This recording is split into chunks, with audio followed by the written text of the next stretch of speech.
guys, pag-usapan lang natin ang breaking news. May pasabog na naman kasi ang mga Dilulu fans ni Catherine Bernardo at Daniel Padilla. Exclusive nga naman kasing pinag-uusapan. Wow, comeback movie na may comeback pa ang Love Life. Yan kasi ang pinag-uusapan. Dahil muling nagbabalik si Daniel Padilla sa paggawa ng movie. Si Catherine Bernardo kasi kakatapos lang, 'di ba? Na talagang grabe ang nasabing movie na Hello, Love Again, na ngayon ay kinukumpara na sa movie ni Daniel Padilla. At lalong-lalo na pinag-uusapan ngayon ang upcoming movie ni Daniel Padilla at Catherine Bernardo. At bukod pa doon, baka daw magkabalikan si Daniel Padilla at Catherine Bernardo. Na alam niyo naman siguro, silang dalawa ang may gusto na magkaroon sila ng movie. Sa katunayan yan, dinig na natin yan noong pinag-uusapan pa ang nasabing movie na Hello, Love Again. Ayon kasi sa mga balita, tatapusin lang daw ni Daniel Padilla ang nasabing movie at muli niyang susuyuin si Catherine Bernardo. At yan ay matagumpay niyang nagawa.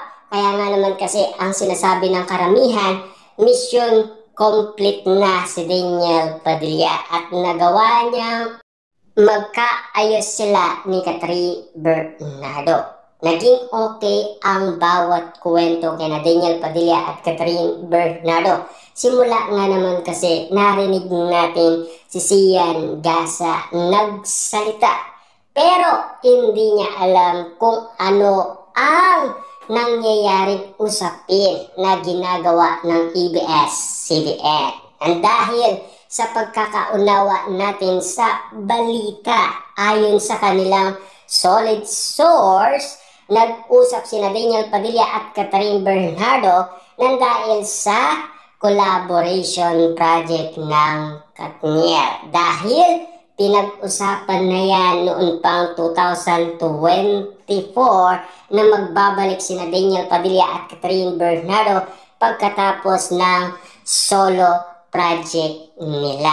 Na alam niyo naman siguro, parehas nga naman silang meron dalawang movie. Si Daniel Padilla, The Guest, at nang napagod na si Kamatayan. Catherine Bernardo, Hello, Love Again, at Elena, 1944. Yan kasi ang mga kaabang-abang na nakita natin at narinig natin pinag-uusapan sa social media. Na ngayon, si Daniel Padilla na ang gumaganap. Siyempre, big star sila ng ABS-CBN. Diba? Na alam niyo naman siguro, susuportahin pa rin ng ABS-CBN sila Daniel Padilla at Catherine Bernardo. Kaya nga naman kasi sila gumagawa ng paraan para muli silang maibalik. Para nga naman kasi malaking pasabog nga naman ito ng ABS-CBN kung sakasakaling mangyari ang dapat mangyari. Sinasabi nga naman kasi ng karamihan, maaga daw ang nasabing reunion movie ng Katniel na ngayon ay napapag-usapan. At sinasabi nga naman kasi ng karamihan, tama ang chika. Dahil muling nag-iingay at pinag-uusapan sina Daniel Padilla at Catherine Bernardo. Papaano nga naman kasi nagkaayos na sila at lalong-lalo na pumayag ang dalawa. At lalong-lalo na si Catherine Bernardo noon, nais niyang kausapin ang pamilyang Bernardo para magpagbalikan kay Daniel Padilla. Dahil yun ang gusto ni Daniel Padilla. Kaso nga lang, kontra ang pamilyang Bernardo. Kaya ang nangyari, collaboration project lang. Na alam niyo naman siguro, nagtulungan sila para makilala bilang Katniel. Siyempre, blessing ang nasabing pangalan Katniel. Kaya nga naman kasi naging malaki ang pangalan Daniel Padilla at Catherine Bernardo. Kinikilala sila sa buong mundo dahil sa kagalingan nila bilang artista. At bukod sa pagiging artista, nakikilala din sila sa kanilang mga iba't ibang mga skill, lalong-lalo na kasi sa pag-aandel ng mga negosyo. Yan sina Daniel Padilla at Catherine Bernardo. Na alam niyo naman siguro, pinag-uusapan hanggang ngayon na makatotohanan talaga ang pagmamahalan Daniel Padilla at Catherine Bernardo. Yan kasi ang mga katotohanan na pinag-uusapan ngayon. Lalong-lalo na kasi nag-iingay na ang karamihan dahil sa upcoming movie ni Daniel Padilla at Catherine Bernardo. Ang tanong ng karamihan, papaano na daw si Mayor Mark Alcala, lalong-lalo na si Kenneth, na alam niyo naman siguro ang unang minahal ni Catherine Bernardo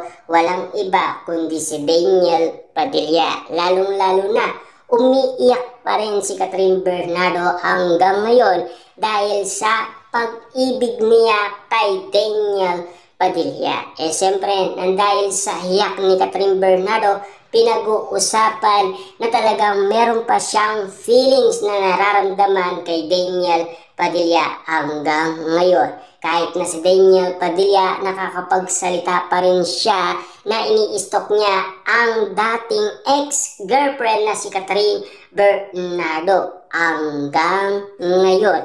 Na alam niyo naman siguro, nabalitaan natin to na kumakalat ngayon sa social media na pagkatapos ng kanilang trabaho, malungkot sila dahil miss na nila ang isa't isa at sabik na sila sa isa't isa. Ibig sabihin, sabik sila sa pagmamahal at yakap sa bawat isa. Yan kasi ang mga kwentong pinag-uusapan ngayon.